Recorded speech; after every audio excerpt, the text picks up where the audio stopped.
Hey guys, welcome to our channel. In this video, you will learn on how you can add a video on your Odoo website. Okay, so first thing that you should do is you just have to open any of your web browser, and then you just have to visit the Odoo website. And then you just have to log into your account and then select your site so you can start from scratch or customize, edit your existing site.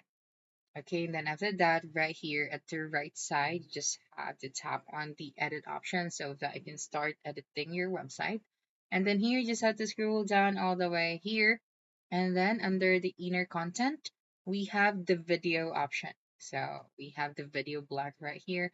So all we have to do here is to tap on this one. So drag and drop this block. For example, I'm going to put it right here.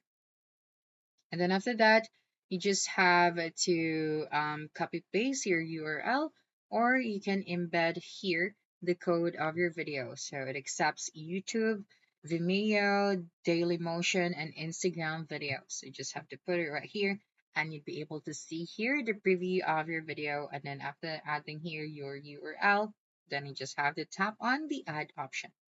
Okay, and then once done, you'll be able to see here now your video.